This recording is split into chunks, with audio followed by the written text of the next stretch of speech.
Pessoal, bom dia. Espero que estejam todos bem. Sejam bem-vindos à nossa aula de hoje. Depois confiram no AVA, no ambiente virtual de aprendizagem, o lançamento das atividades, pontuação das atividades de sala de aula da disciplina de Tecnologia Farmacêutica 3, tá? Eu fiz o lançamento, que é referente àquelas questões, né? Aquelas 10 questões que eu deixei o link aberto semana passada. Cada questão acertada, você tinha 250 pontos, né? E para quem participou daquela atividade, que tinha 10 questões de um artigo, que eu passei umas 3 semanas atrás, para quem tem aquela atividade, somava-se mais 150 pontos de nota extra, tá bom? Alguns poucos alunos como você, Leandro, né? Como fechou a atividade, valendo 2.500, então é como se esse 150 tivesse ficado, entre aspas, perdido, tá? Porque ele não vai para a prova.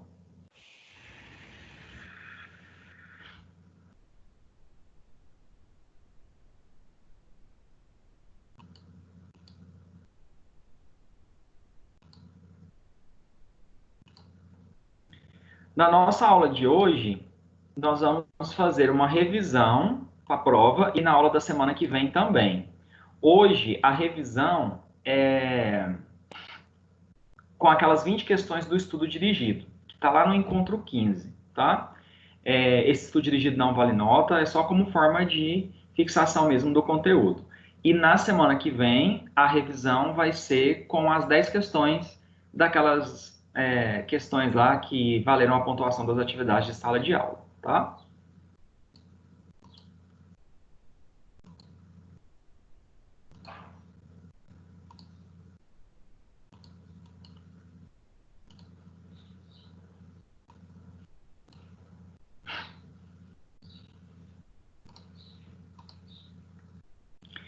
Questão número 1. A respeito da pele, marque uma alternativa que indique uma função que não pode ser atribuída a esse órgão. Letra A, barreira protetora contra patógenos. Verdadeiro, né?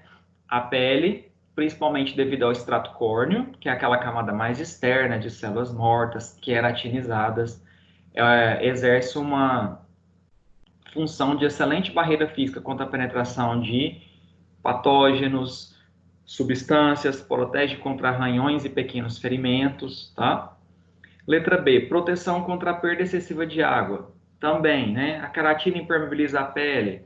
A gente tem a secreção sudoral e o sebo, né? Liberado pelas glândulas sebáceas, que formam uma emulsão do tipo água em óleo, o manto hidrolipídico, que forma um filme sobre a pele, impedindo a evaporação da camada hidratante natural. Captação de estímulos de dor. A pele é capaz de ter sensações de dor? Sim. Tato? Também. Luz, temperatura, mudança de temperatura, calor também. Agora, luz, a pele não é capaz de captar estímulos de luz, né? Então, essa C está errada só por causa da palavra luz. Então, seria essa a alternativa. Sacanagem. Proteção contra o atrito, também, né? A pele, além de proteger contra o atrito, amortece também impactos, né? Devido à hipoderme. O atrito A resistência ao atrito é conferida principalmente pela camada espinosa ou malpighiana da epiderme, tá? E proteção contra arranhões e pequenos ferimentos é a camada córnea que exerce essa função. Ela também evita a penetração de substâncias e micro-organismos patogênicos, né? Então, número 1, letra C. 2. A pele é um órgão bastante complexo de nosso organismo e é responsável por diversas funções essenciais à vida. Assinale a alternativa que apresenta somente informações corretas sobre a pele. A. Na epiderme, camada externa da pele, certo. Encontram-se numerosas fibras colágenas e elásticas que conferem tonicidade e elasticidade à pele. Não é na epiderme que a gente tem fibra colágena e elástica, é na derme. Então, se aqui tivesse na derme, aí não podia estar externa também, né? Tinha que estar assim, na derme, camada intermediária da pele, encontram-se numerosas fibras, aí essa alternativa estaria certa.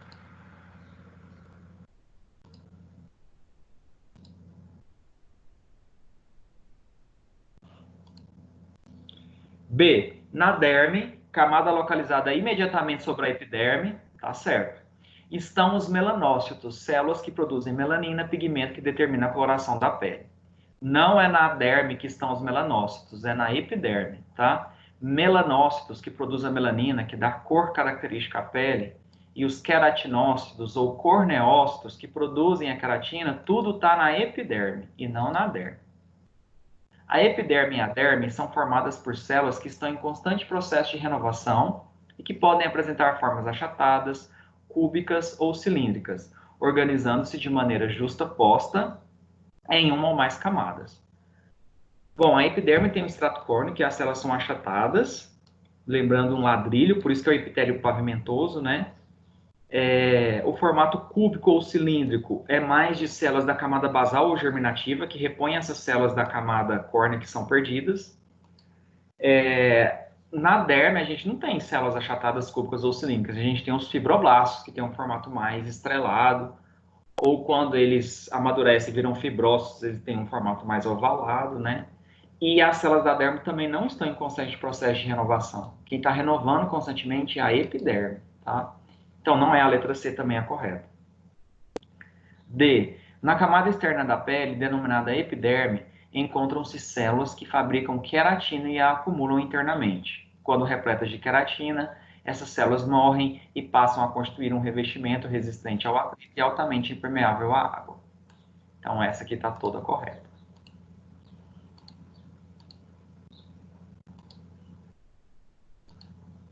Tanto na epiderme quanto na derme são encontrados numerosos fibroblastos. A epiderme não tem fibroblasto. A epiderme tem queratinócito e melanócito, tá? Quem tem fibroblasto é só a derme. Responsáveis pela produção de fibra colágena, que confere elasticidade e tonicidade à pele. E isso está certo, tá? Mas não é na epiderme que a gente tem fibroblasto, é só na derme. Então, número 2, letra D. Aqui tem várias informações, um textinho introdutório, né, a respeito da pele. Não vou fazer a leitura, mas esse é só mais a nível de informação mesmo, tá? Pergunta-se: com relação à pele, assinale a alternativa correta. Letra A. A derme atua na absorção total da luz, garantindo que o organismo adquira resistência a esse tipo de radiação. Bom, fator de proteção solar natural do nosso organismo é a melanina. E a melanina não está na derme, está na epiderme. E mesmo assim, a gente não tem uma total resistência à radiação ultravioleta, só única e exclusivamente devido à melanina, né? Então, a letra A, todas as informações estão equivocadas. E pede a correta. B. As glândulas sebáceas produzem lipídios, o chamado sebo, que aumenta o ressecamento da pele e dos pelos. Não, aumenta a hidratação, né? A camada lipídica forma um filme lubrificante que impede a evaporação da camada hidratante natural. Por isso que hidrata, tanto pele quanto os pelos.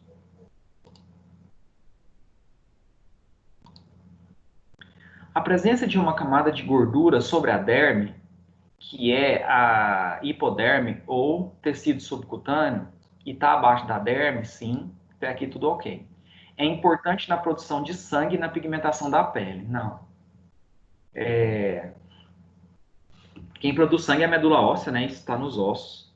E a gente tem uma vascularização maior na derme e não na camada de gordura, né? E a pigmentação da pele são os melanócitos, e os melanócitos não estão na camada adiposa, não estão no tecido subcutâneo, estão na epiderme. Então a letra C está toda equivocada também. A epiderme constitui a camada mais externa de defesa do corpo, protegendo o organismo contra a penetração de agentes externos. É essa, né? Correto. As glândulas sudoríparas são responsáveis por eliminar o suor, solução salina diluída que, ao se evaporar, aumenta a temperatura do corpo. Não, diminui, né? A água do suor capta o calor da superfície da pele, resfriando. Então, a letra E está errada. Número 3, então, letra D. Alguém tem alguma dúvida até aqui nessas questões, pessoal? Até a questão número 3, ou tranquilo?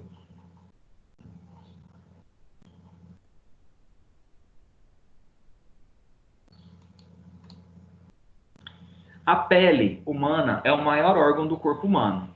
É constituída por dois tecidos, o tecido epitelial, a epiderme, formada por células em constantes divisões, que empurram as mais velhas para as camadas superiores, e o tecido conjuntivo, a derme, rico em diversas estruturas, tais como vasos sanguíneos, terminações nervosas e glândulas.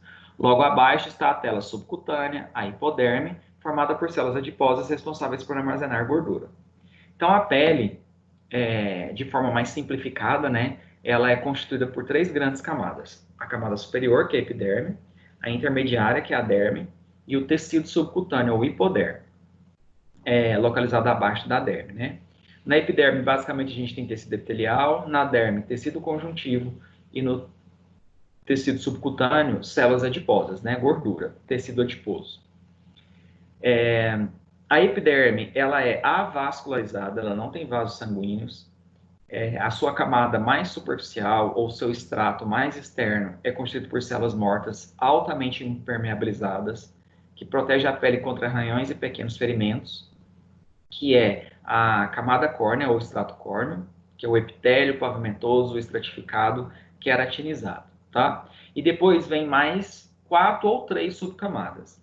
Na pele da palma das mãos e da planta dos pés, que é a pele glabra, quer dizer, sem pelo e espessa, a gente tem 5 subcamadas na epiderme. Então tem o extrato córneo, aí vem extrato lúcido, extrato granuloso ou camada granulosa, a camada espinosa ou extrato espinhoso ou malpighiano, e por último aqui, que depois dela já vem a derme, a camada basal ou germinativa.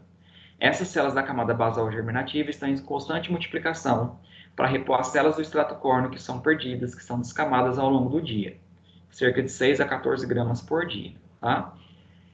Agora, na pele delgada ou pilificada, que é a do restante do corpo, retirando a palma das mãos e planta dos pés, não tem o extrato espinhoso. Ou, desculpa, não tem o extrato lúcido, tá? Só tem as outras 3 camadas além do extrato córneo. Então, na pele delgada ou pilificada, a gente tem extrato córneo, aí direto já vem a camada granulosa. Não existe o extrato lúcido, tá? Aí vem camada espinhosa e a camada basal ou germinativa. Na derme, a gente tem tecido conjuntivo, a substância fundamental amorfa, as células basicamente presentes são os fibroblastos, que produz fibra elástica, colágena, que dá tônus, sustentação, elasticidade para a pele. Tem diversos anexos cutâneos, como folículos pilosos, com glândulas sebáceas, glândulas sudoríparas, músculo eretor do pelo, tá? E a camada adiposa armazena a gordura como reserva de energia, né? Tendo por base essas informações, pode-se dizer que, ao fazer uma tatuagem, a agulha injetora de tinta penetra na epiderme, para que a tinta não afete os vasos sanguíneos, as glândulas e as terminações nervosas da derme, nem as células adiposas da hipoderme. Se a tatuagem atingisse, né, a tinta apenas a epiderme, com o tempo, essa tatuagem seria perdida. Porque as células da epiderme estão em constante multiplicação e renovação. Tanto é que quando você tem um bronzeado, né, a sua pele perde aquele bronzeado, aquela coloração, porque as células da epiderme que foram pigmentadas e que estão em constante renovação celular. Então, a agulha injetora da tinta, ela tem que atingir uma camada mais profunda para que seja algo permanente, tá? Na derme, pois, se realizada na epiderme, a tinta injetada seria eliminada com as células queratinizadas mortas. Então, essa aqui é a que está melhor. Na hipoderme, para que a tinta não seja eliminada com as células queratinizadas mortas, nem afete os vasos sanguíneos, as glândulas e as terminações nervosas. Não tem o porquê, né? A agulha injetora de tinta atingir células adiposas. Ali são células com armazenamento de gordura e vacúolo. Isso seria até um pouco diluído a tinta, né? Então ela tem que chegar na derme mesmo. Na camada superficial da epiderme, para que a tinta afete o mínimo possível as estruturas inferiores da pele. Se ela ficar só na epiderme, as células da epiderme vão ser renovadas e a tinta ela vai ser eliminada junto com essas células. Você não manteria a tatuagem. Na hipoderme, para que a tinta seja assimilada pelas células adiposas, pois são células que não sofrem tantas alterações ao longo do tempo. Sofre alteração, sim. Tanto é que o volume delas vai depender da sua prática de atividade física, da sua alimentação, tá? Então, questão número 4 a melhor é a letra B mesmo. 5. A epiderme, porção superficial da pele, pode ser dividida em várias camadas. Identifique a alternativa em que está localizado o nome da camada que possui células mortas com grande quantidade de queratina e que sofre descamação continuamente. É a única camada de células mortas, não só da epiderme, tá? Mas da pele como um todo, é o estrato córneo, ou camada córnea, que é essa mais superficial.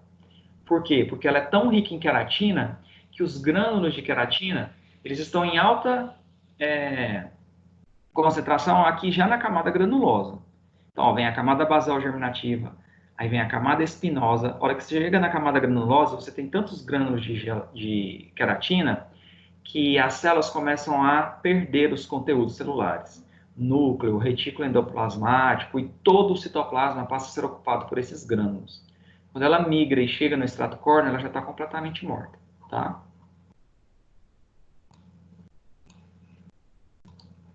Então, letra E, estrato córneo. A única camada de células mortas é o estrato córneo. 6. Os queratinócitos, ou também chamados de corneócitos, são responsáveis pela síntese de queratina, substância que impermeabiliza a pele, protegendo-a contra a penetração de substâncias e micro-organismos patogênicos. Os melanócitos são células muito importantes para a saúde humana, pois produzem substâncias responsáveis por proteger a pele dos raios ultravioleta emitidos pelo sol. Essas células são encontradas queratinócito, corneócito, tá? Essas células estão em constante multiplicação para manutenção das funções da pele e a camada formada por células com grande capacidade de divisão celular ou mitose é a última camada da epiderme, que a gente chama de camada basal ou germinativa. Tá? Letra D.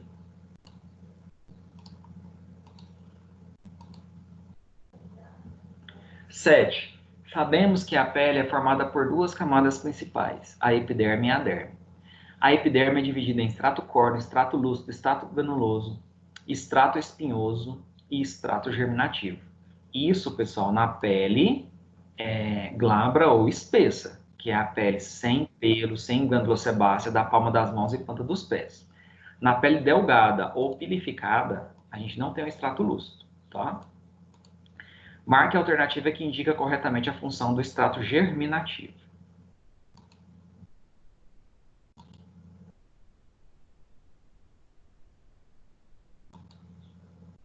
O estrato germinativo apresenta a função de proteção contra a penetração de patógenos e agentes químicos.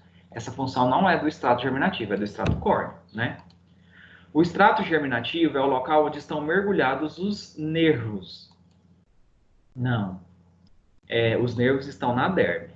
A gente tem na epiderme células de Merkel, que são células sensoriais, que vão captar informações, estímulos do meio, que transferir isso para os nervos e os nervos levar essa informação para o cérebro e no cérebro essa informação ser processada, tá? O estrato germinativo tem como principal função dar resistência à pele. Coesão e resistência à pele é função do estrato espinhoso, tá? O estrato germinativo é responsável por formar todas as outras camadas da epiderme, certo? O estrato germinativo é essa camada aqui, ó, a última da epiderme. E essas células vão se multiplicando e formando todas as células da camada da epiderme. E há um fluxo migratório, né? As células saem da camada basal e vão se deslocando em relação à superfície da pele. O estrato germinativo é responsável por manter coesão nas células e resistência ao atrito. Isso é função do estrato espinhoso. Tá? A derme é uma camada da pele localizada logo abaixo da epiderme, que está relacionada com importantes atividades do organismo. A respeito dessa camada, marque a alternativa incorreta.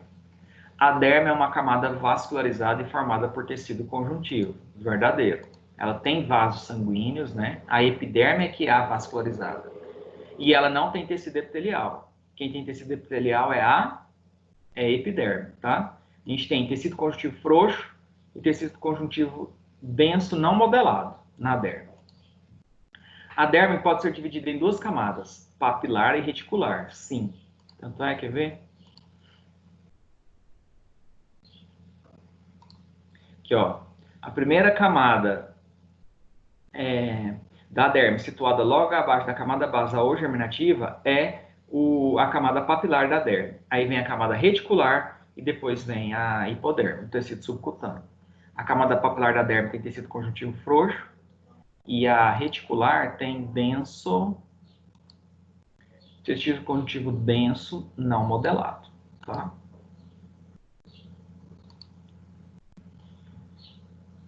Na derme estão localizadas as glândulas sudoríparas e sebáceas, certo? As células da derme apresentam-se mortas e ricas em queratina. Não. Isso é o extrato córneo da epiderme. Na derme, diferentemente da epiderme, são encontrados nervos, verdadeiro também. 9. Este tipo de hidratação consiste na formação de uma película hidrofóbica sobre a pele, dificultando a perda de água transepidérmica. Essa película sobre a pele não obstrui os ósseos. Para isso, são utilizadas substâncias de característica oleosa, que também contribuem para uma maior maciez, emoliência e suavidade da pele.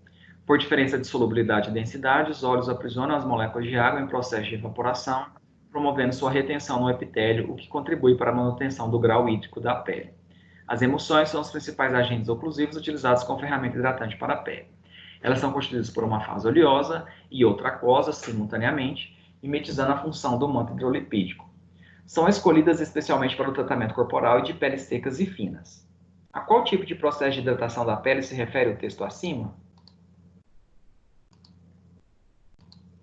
Bom, pessoal, essa capacidade de fornecer uma camada graxa lipídica sobre a pele que vai formar um filme lubrificante e impedir a evaporação da camada hidratante natural, eu estou exercendo um efeito oclusivo, tá?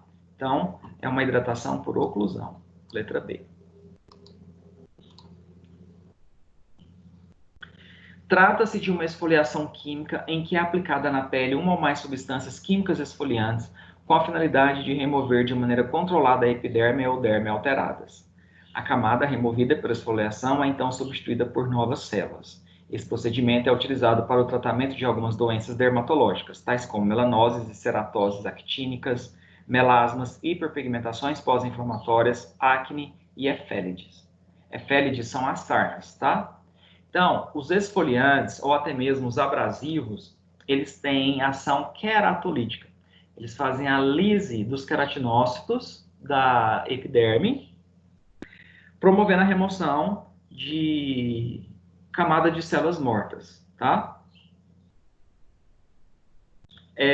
Esse procedimento é também utilizado para o tratamento do envelhecimento cutâneo, porque a remoção de células mortas de camada queratinizada estimulam a renovação celular, tá? A profundidade de penetração desse método dependerá de fatores como tipo de pele, a área a ser tratada, entre outros. O nome dessa esfoliação química citada no texto essa esfoliação química é o que a gente conhece como peeling, né? Peeling químico.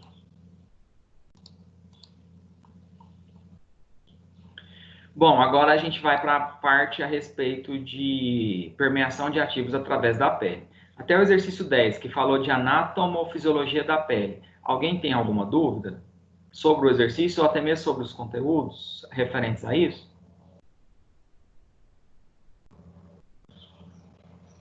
Número 11.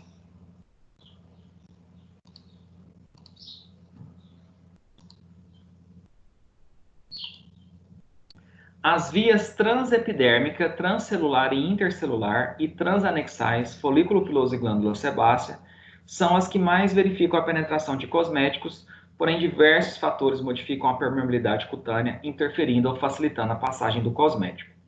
Então, a gente viu que os ativos, por meio de uma formulação tópica, são capazes de permear a pele ou passando por dentro das células da epiderme, que é a via transcelular, ou por entre, no espaço intercelular, né? Por entre as células da epiderme. Os queratinócitos, os corneócitos, né? Ou a via para o transporte desses ativos pode ocorrer pelos anexos cutâneos.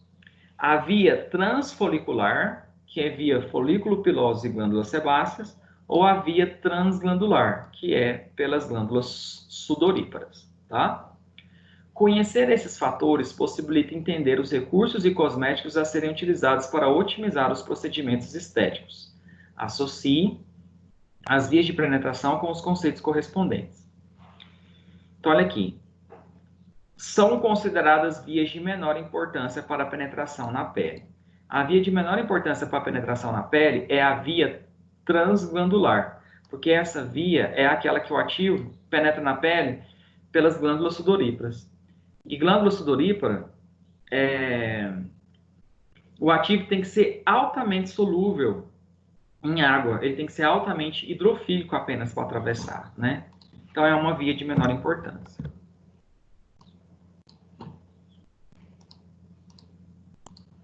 Tem penetração lenta, mas importante em decorrência da extensão de sua camada.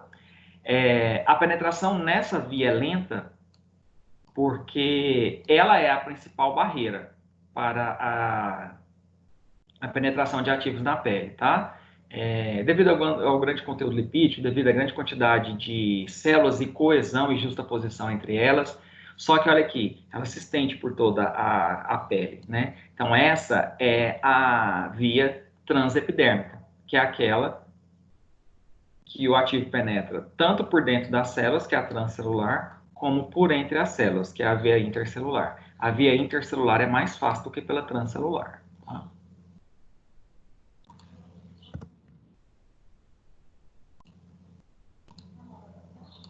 A penetração cutânea ocorre via glândulas sebáceas e folículos pilosos. É a via transfolicular.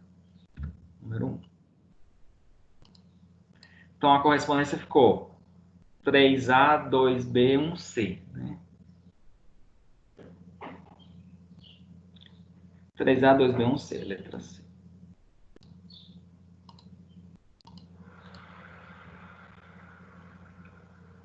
Em relação à migração de ativos na pele, todas as alternativas estão corretas, exceto o extrato córneo é o principal limitante para a entrega de medicamentos aplicados sobre a pele. Sim, ele, né, devido à justaposição, devido à impermeabilização promovida pela queratina, o extrato córneo é uma barreira, que dificulta muito.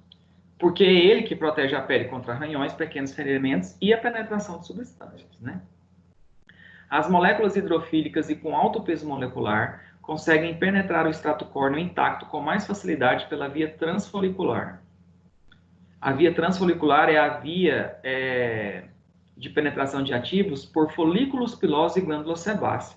Isso é altamente lipídico, graxo, né? Então a molécula não tem que ser hidrofílica, ela tinha que ser lipofílica.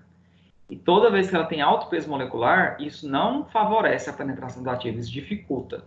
Moléculas com alto peso molecular, moléculas ionizadas, têm uma dificuldade maior para penetrar. A penetração dos medicamentos através do extrato córneo intacto ocorre por difusão e, em menor grau, através dos anexos cutâneos. Bom, essa aqui... Vamos ver essas outras aqui, que eu explico essa letra C. A penetração dos medicamentos através do extrato córneo pode ser realizada por via transcelular ou intercelular. Tá correto essa, né? Tá pedindo incorreto, então a penetração de ativos pelo extrato córneo pode ocorrer tanto por dentro das células, que é a via transcelular, como por entre as células, que é a via o quê? Intercelular, né? Letra E. Somente 1 a 5% da concentração de ativos aplicados sobre a pele é absorvida e se torna biodisponível. Verdadeiro também. Ah, então todas estão corretas, exceto então é a letra B que é a errada. É isso, pessoal. É porque eu estou confundindo. Então, quer dizer, letra A, C, D e E realmente está certinho, estão todas corretas, tá? Porque estão corretas, exceto era para marcar a única que estava errada, que é essa aqui. Então, a letra C está certa, porque os ativos penetram por difusão e em menor grau através dos anexos cutâneos. A penetração de ativos pode ser realizada pela via transcelular ou intercelular, pelo extrato córneo, está tudo correto mesmo. Então, é a letra B. A letra B, para estar correta, tinha que estar assim, ó. As moléculas lipofílicas e com baixo peso molecular conseguem penetrar o extrato córneo com mais facilidade pela via transfolicular. Tá? Dúvidas nessa número 12?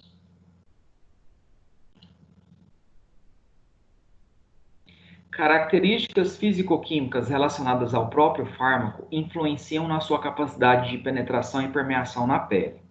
São exemplos de características que favorecem a difusão do ativo na pele, exceto apresentar alta afinidade pelo veículo da formulação. Isso, pessoal, favorece a difusão do ativo na pele? Não. Então, na verdade, a essa é errada.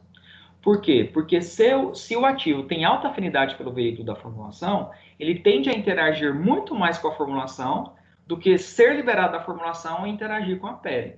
E isso não vai favorecer a difusão dele, isso vai dificultar. Então, ele tem que ter baixa afinidade pelo veículo da formulação e ter maior afinidade pela pele, tá?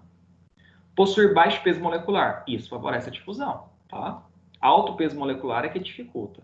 Estar na forma não ionizada, favorece a difusão também, porque quando ele está na forma ionizada, ele tem uma dificuldade maior para permear. Apresentar alta higroscopicidade. Higroscopicidade é a propriedade da molécula, né, da substância, atrair moléculas de água. E quanto mais hidratada, embebida e edemaciada estiver a pele, isso é melhor para a penetração, para a difusão do ativo, tá? Então, essa também favorece. Possuir coeficiente de partição óleo-água adequado, de modo que o fármaco apresente solubilidade em ambientes lipídicos e aquosos. Para que um ativo tenha boa difusão na pele, o importante é que ele apresente certa solubilidade em água, porque a gente tem na pele água, né? E solubilidade lipídica também, porque a gente tem ácidos graxos livres, ceramidas, né? E fosfolipídios das membranas biológicas, uma série de conteúdos lipídicos que, se a molécula for unicamente solúvel em água, ela vai ter dificuldade para penetrar na pele. Então, B, C, D e E contêm características que favorecem a difusão do ativo na pele, só a letra A que não. Aqui, para estar correta, tinha que estar a apresentar baixa afinidade pelo veículo da formulação e alta afinidade pela pele. Os promotores de penetração química aumentam a permeabilidade da pele por induzir reversivelmente um dano ou uma alteração físico-química no extrato córneo com a finalidade de reduzir sua resistência à difusão. São exemplos de promotores químicos de absorção, exceto surfactantes. Surfactantes são os tensoativos, né? O lauril sulfato de sódio, docusato sódico, são moléculas detergentes que desestabilizam a membrana e acabam favorecendo a difusão de ativos.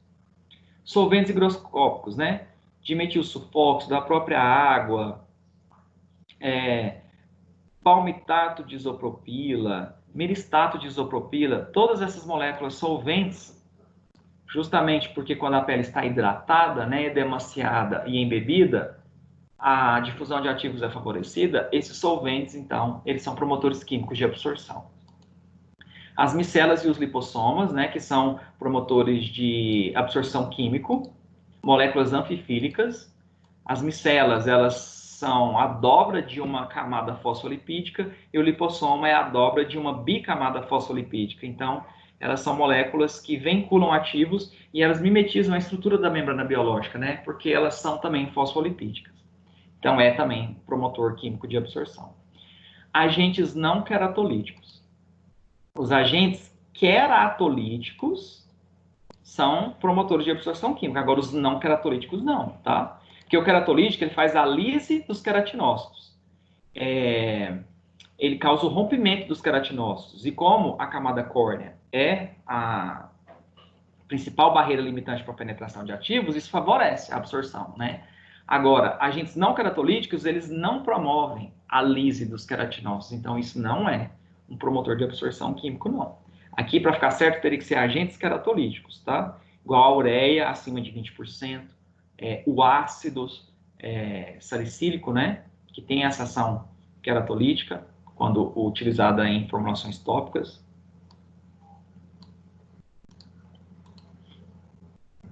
Sobre os métodos físicos de promoção de penetração cutânea, assinale a alternativa correta. A fonoforese envolve o emprego de pulsos curtos de alta voltagem, os quais ultrapassam a barreira da membrana celular, promovendo um rearranjo estrutural que forma canais aquosos devido à aplicação de um campo elétrico nessa membrana e tornando-a altamente permeável a moléculas exógenas. O uso de pulsos curtos de alta voltagem para favorecer a penetração de ativos não é função da fonoforese. A fonoforese é a sonoforese, é o uso do ultrassom de alta frequência. Quem emprega esses pulsos curtos de alta voltagem é a eletroporação. Tá? Na sonoforese, utiliza-se a liberação de compostos químicos carregados através da pele utilizando um campo elétrico. Sim, você tem, num dos métodos físicos de absorção, 2 eletrodos, um cátodo e um ânodo, né, com cargas negativas e positivas, e eu promovo a permeação de ativos carregados eletricamente ou ionizados. Mas isso não é função da sonoforese, é função da iontoforese. Tá? Então aqui tinha que estar iontoforese para estar certo. Na iontoforese, fármacos de polaridade positiva são colocados no eletrodo positivo e fármacos de polaridade negativa são inseridos no eletrodo negativo. Certo. As cargas elétricas de sinais iguais se repelem e eu acabo favorecendo a penetração de ativos. E na iontoforese eu uso eletrodos de cargas elétricas contrárias para favorecer a penetração do ativo. Então essa letra C está certa. A eletroporação baseia-se na habilidade do ultrassom em incrementar a penetração de agentes farmacologicamente ativos através da pele por meio de efeitos térmicos, mecânicos e químicos. O uso de ultrassom não é função da eletroporação, e sim da sonoforese ou fonoforese, tá? Letra E. Na iontoforese, a difusão dos ativos presentes no gel condutor ocorre especialmente pelos folículos pilosos, além das glândulas sebáceas e sudoríparas. Favorecer a permeação de ativos através da pele por anexos cutâneos, isso é função da sonoforese ou fonoforese, do ultrassom, e não da iontoforese, tá? Então, todas estão erradas, com exceção da letra C.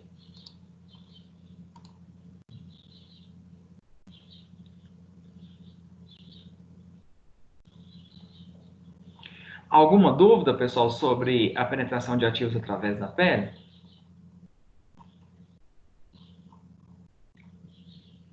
GES. A forma farmacêutica de uso externo, semissólida, composta de partículas coloidais, que apresenta aspecto homogêneo e com característica hidrófila é... Creme é uma emulsão que tem fase oleosa. Pomada, basicamente, é só componentes untuosos, oclusivos, lipofílicos, graxos, hidrofóbicos, né? Creme gel tem pouquíssimo conteúdo oleoso, mas ainda assim o tem por causa do creme. E uma emulsão tem sempre uma fase aquosa e oleosa. Então, o único que só tem características hidrófilas é o gel. Que ele sempre vai estar num veículo aquoso ou hidroalcoólico, né? Com água e álcool. Mas componentes oleosos o gel nunca vai ter. Sobre os géis à base de carboximetilcelulose, assinale a alternativa incorreta. Isso aqui, pessoal, é muito importante, tá? As características dos agentes gelificantes. Isso vai ser cobrado na prova. Então, olha lá. Nós temos 2 principais grupos de agentes gelificantes. Os derivados de celulose, que é a carboximetilcelulose sódica, o CMC. A hidroxietilcelulose, que é o gel natrosol ou celulose. E a hidroxipropilmetilcelulose, HPMC. E nós temos os agentes gelificantes obtidos por polímeros do ácido acrílico, pelos carbômeros, né? Aqui. E esses carbômeros são os carbopóis, que pode ser o 934P, o 940, o 980 e o carbopol U3. Então, vocês têm que saber de cada um desses agentes gelificantes, se ele gera um gel iônico ou não iônico, qual pH em que ele é estável e com qual moléculas ele é incompatível. Se ele é compatível ou não com ácido, se ele é compatível ou não com eletrólitos, e qual pH em que ele tem estabilidade. Lembrando que toda vez que o gel for não iônico, ele tem mais estabilidade do que um gel de caráter iônico, tá? Então isso é muito importante para conseguir responder questões do tipo que nós vamos ver agora.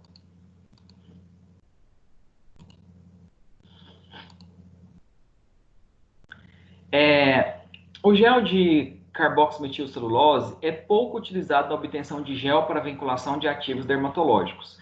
É mais frequentemente usado para obtenção de gel oral e agente suspensor em produtos para uso externo. Certinho. Os géis tópicos mais utilizados são aqueles produzidos a partir de hidroxietilcelulose e carbopol, tá? O CMC é mais usado para como agente viscosificante ou doador de viscosidade para suspensões de uso oral, tá? Suspensões antiácidas. Então, é o que eu disse. Se vocês vierem aqui, vai ter todas essas informações do CMC. Olha lá. Pouco utilizado na obtenção de gel para vinculação de ativos dermatológicos. Mais frequentemente usado para obtenção de gel oral, como agente suspensor em produtos para uso interno, tá? O gel de CMC é compatível com ácidos fortemente ácidos. O gel de CMC é compatível com ativos fortemente ácidos, com sais solúveis de ferro e alguns outros metais, tais como alumínio e zinco. O CMC gera um gel iônico do tipo aniônico. Aqui, ó. Toda vez que você vê isso, que não for um gel não iônico, ele não vai ter compatibilidade nem com ácido e nem com eletrólitos. Tanto é que vai estar aqui, ó. Incompatível com ativos fortemente ácidos, com sais solúveis de ferro, alumínio e zinco. E aqui está falando que ele é o quê? Compatível. Então, essa aqui é a alternativa errada. Trata-se de um gel iônico, sim, do tipo aniônico, tá? A CMC forma complexos coacervados por gelatina, pectina, forma complexos com colágeno e é capaz de precipitar proteínas. Sim, a sua faixa de estabilidade é do pH 2 a 10. Porque se vocês vierem aqui, olha lá, forma complexos coacervados com gelatina, forma complexos com colágeno, e o pH que ela é estável 2 a 10. Então, tudo isso está correto. Apenas a letra B, que para estar correto tinha que estar, é incompatível. E aqui está falando que ele é compatível. 18. O preparo do gel carbopol necessita de uma reação química de...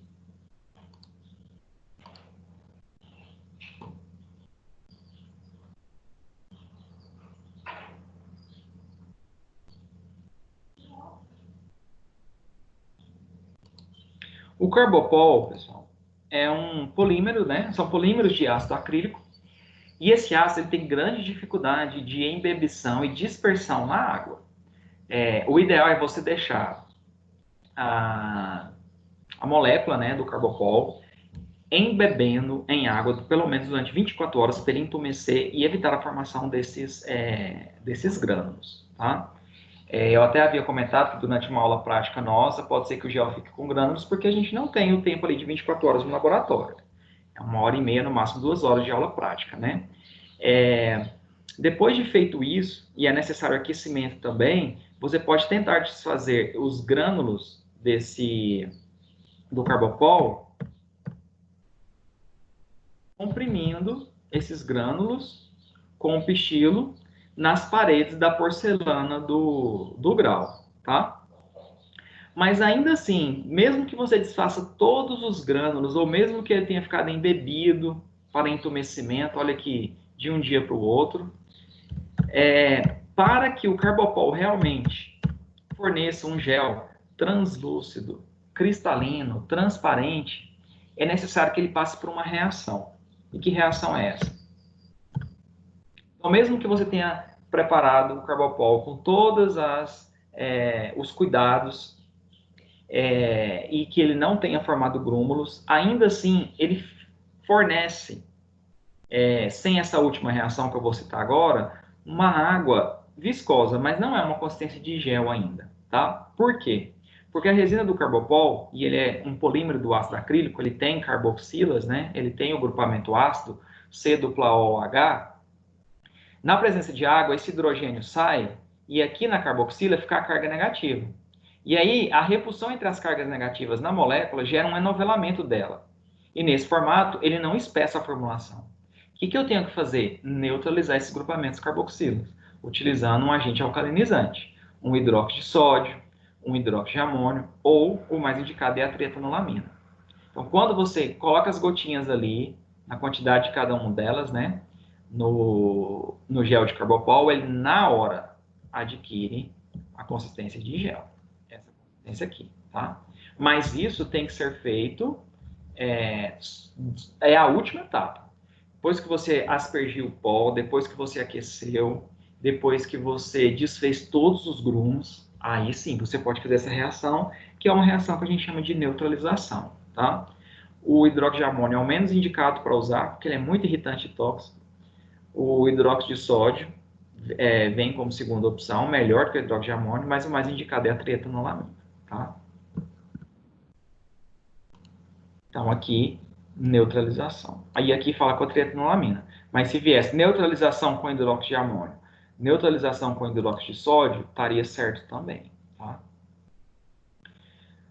O natrozol é o nome comercial de um polímero formador de gel. A etapa inicial do preparo do gel envolve dispersão do polímero em água. O nome genérico do polímero e a segunda etapa para o preparo do gel são, respectivamente, o gel natrozol ou celulose é o nome comercial de um agente gelificante derivado de celulose, que é a hidroxietilcelulose, tá? O gel natrozol ou celulose, então, tem como agente gelificante a hidroxietilcelulose. Esse gel, ele é estável em uma ampla faixa de pH, porque ele é um gel que não iônico, tá? Então, ele é muito requerido para a vinculação de agentes que se oxidam muito facilmente, tá? Por exemplo, hidroquinona, que é um despigmentante. Ele só mantém estabilidade, porque tem uma alta propensão à oxidação, né? Num gel de hidroxietilcelulose, tá? Ele só não é mais utilizado porque ele gera um gel cosmeticamente de efeito. Ele não tem um efeito estético cosmético, porque ele é um gel meio encardido, amarelado, tá? Aí por isso que o mais utilizado é o gel de quê? De carbopol. O carbopol, olha lá, ele fornece um gel altamente cristalino, translúcido, tá?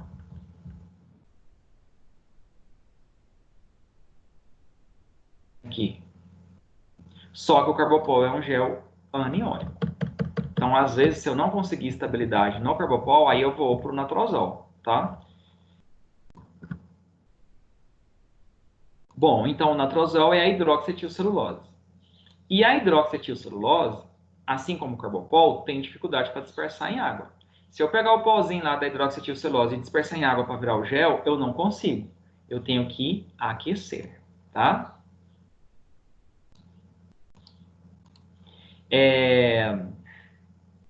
O carbopol precisa de agitação constante. O natrozol precisa de aquecimento. O hidroxipropilmetilcelulose precisa de choque térmico. Então, todos esses pós que são gelificantes, eles não é simplesmente adicionar na água e ele tem uma excelente solubilidade. Eu tenho que ou aquecer ou agitar constantemente, vigorosamente, ou fazer o choque térmico, porque senão fica cheio de grumo. Gel é uma das formas farmacêuticas e cosméticas mais aceitas recentemente. Géis aniônicos possuem carga negativa. Dentre estes, podemos destacar os vários tipos de carbopol, carboxmetilcelulose e goma adraganta. Sobre os géis aniônicos, considere as alternativas abaixo e assinale a alternativa correta. O gel de carbopol 940 é estável na faixa de pH 4 a 10. Verdadeiro. Olha aqui. Estabilidade 4 a 10. Carbopol 940. Géis aniônicos são incompatíveis com íon zinco e bismuto. isso aqui é uma regra, tá? Não fica difícil para você responder as questões. Os géis não iônicos sempre serão compatíveis com eletrólitos e ácidos. Os géis aniônicos serão incompatíveis com eletrólitos e com ácidos, tá? Então aqui fala que o gel aniônico é incompatível com íons, né, que são os eletrólitos zinco bismuto, tá certo? Agora olha aqui, géis aniônicos são compatíveis com ácido benzoico e benzoatos? Não. Os não iônicos é que são compatíveis, tá? Os aniônicos geralmente são incompatíveis, por isso que eles têm uma estabilidade menor, os aniônicos. Os não iônicos, como o gel natrosol ou celulose, são bem mais estáveis, tá? Então, isso aqui é verdadeiro, isso aqui é verdadeira, isso aqui é falso.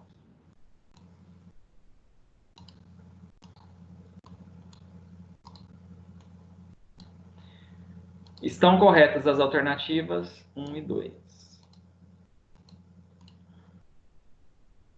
Alguma dúvida, pessoal? Tranquilo? Alguém gostaria de fazer algum comentário? Tem algum questionamento?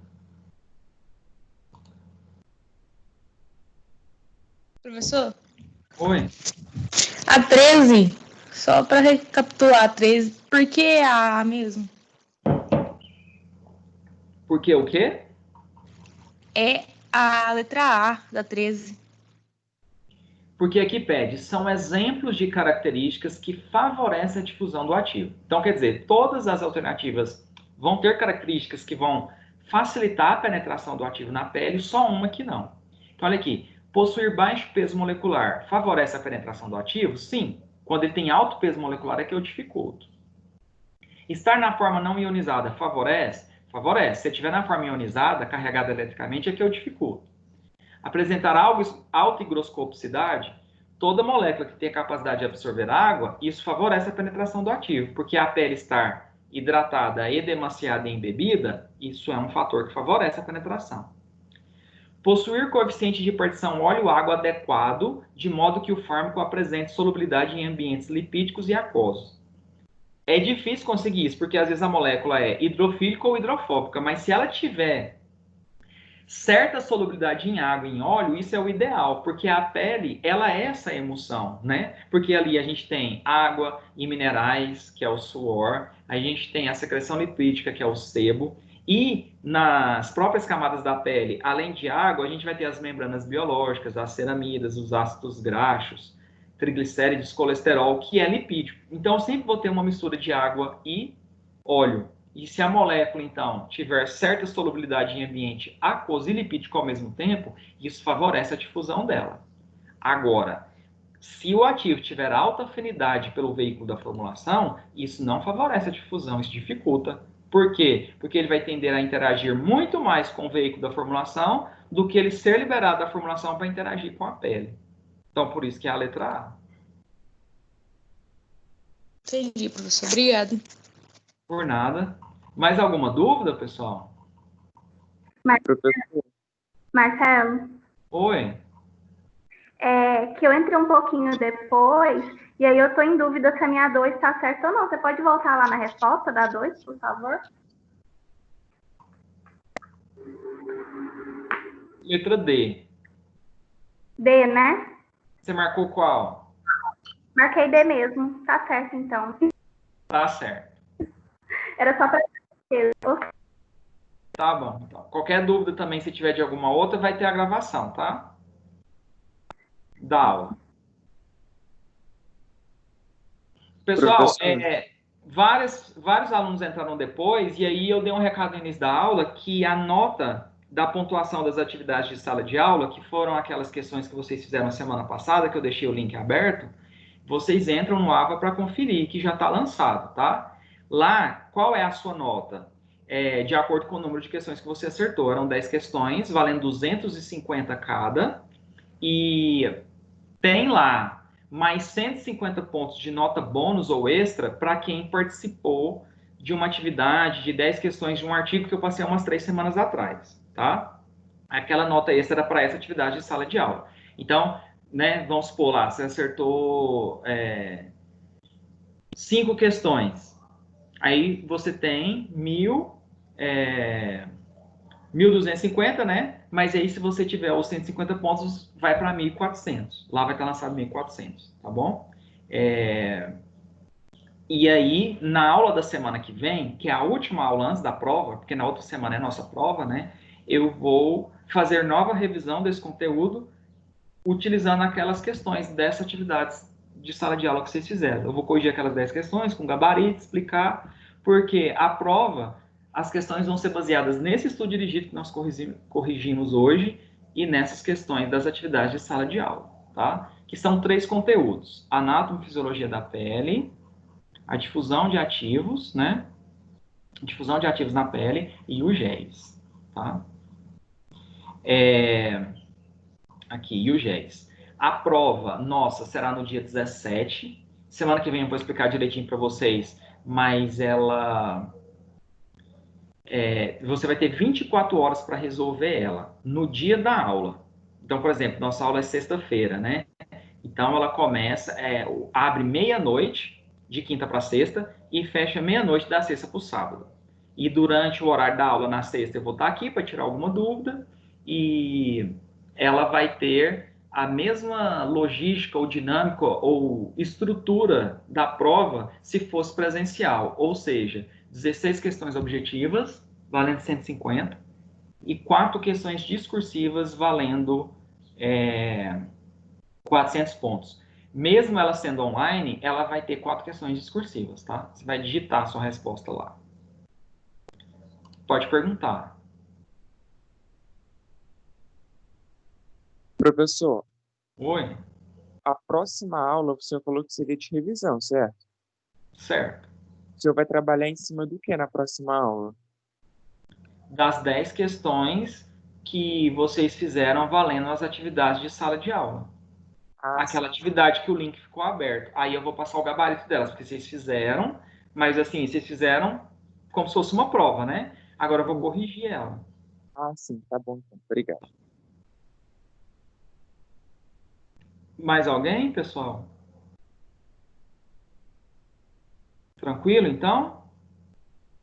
Então, bom final de semana, fiquem com Deus. Só vai carregar o vídeo aqui e eu vou fazer a postagem dele no encontro 16, tá? Então, se alguém entrou depois, quer rever essas questões, ou até mesmo para quando for fazer a prova, a aula de hoje vai estar lá no encontro 16, tá bom? Fiquem com Deus, se cuidem, bom final de semana, até semana que vem. Bom dia, professor. Rapidinho. Eu não tô conseguindo ver os meus pontos. Meu portal tá dando erro a hora que eu tento ver, sabe? Se você aguardar aqui um pouquinho, eu vejo para você, tá bom? Tá bom.